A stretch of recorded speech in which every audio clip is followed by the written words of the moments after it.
গোলাঘাটত এতিয়া দিনক দিনে বৃদ্ধি পাইছে সুৰাৰ ৰমৰমীয়া বেহা বৃদ্ধি পাবলৈ ধৰিছে ইজনৰ পিছত সিজনৰ মৃত্যুৰ সংখ্যা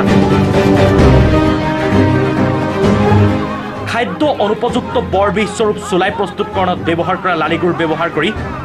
গোলাঘাটত বৃদ্ধি পাইছে মৃত্যুৰ সংখ্যা উক্ত লালিগুৰসমূহ বন্ধ কৰাৰ ক্ষেত্ৰত বৃহস্পতিবাৰে উপায়ুক্ত কাৰ্যালয়ৰ সমীপত মদমুক্ত অসম দাবী সমিতিৰ উদ্যোগত আৰু বৃহত্তৰ অসমীয়া যুৱ মঞ্চৰ লগতে বিভিন্ন দল সংগঠনে 3 ঘণ্টীয়া অৱস্থান ধৰ্মঘট কাৰ্যসূচী ৰূপায়ণ কৰে অতি শীঘ্ৰে এই লালিগুৰ নিষিদ্ধ নকৰিলে ভৱিষ্যত আইন অমান্য আন্দোলন গঢ়ি তুলিবলৈ বাধ্য হ'ম বুলি হুংকাৰ প্ৰদান কৰে মদমুক্ত অসম দাবী সমিতিৰ সভাপতি প্ৰবীণ দাসে আমি গোলাঘাট জিলাৰ উপায়ুক্ত কাৰ্যালয়ৰ সন্মুখত এক অৱস্থান ধৰ্মঘটৰ জৰিয়তে অসমৰ মুখ্যমন্ত্ৰীক এখন স্মাৰকপত্ৰ বিচাৰিছোঁ আমি প্ৰথমতে ক'ব বিচাৰিছোঁ অসমৰ বাহিৰৰ পৰা যিমানবিলাক গুড় আহিছে সেই গুড়বিলাক অহাৰ বাবে অসমৰ খেতিয়কৰ মূৰত নাম টাঙোন মৰা হৈছে আৰু এচাম অনা অসমীয়া বেপাৰীয়ে গোলাঘাট জিলাৰ এখন বিষয়াৰ সহযোগত এচাম ৰাজনীতিবিদৰ পৃষ্ঠপোষকতাত আৰু এচাম সংগঠনৰ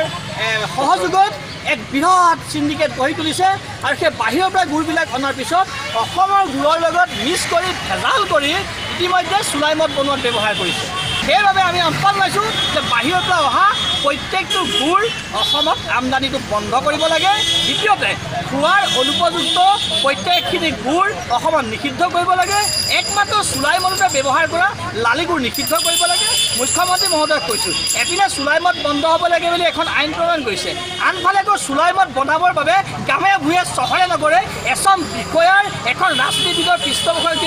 চোৰাং বেপাৰ আৰম্ভ কৰিছে এই বেপাৰটো কিন্তু আপুনি চকু দিয়ক এই বেপাৰ যদি বন্ধ নকৰে কোনো কাৰণত কোনো আইন প্ৰণয়ন কৰি চুলাই মদ বন্ধ কৰিব নোৱাৰে আৰু চৰকাৰৰ বিষয়াসকলে যদি এই ক্ষেত্ৰত গুৰুত্ব নিদিয়ে আমি কিন্তু এক জংগী পৰিৱেশ আমি গঢ়ি তুলিম এক জংগী আন্দোলনৰ জৰিয়তে হ'লেও অনা অসমীয়া যিসকল ব্যৱসায়ী অসমৰ অসমীয়াক মাৰিবৰ কাৰণে বৰবি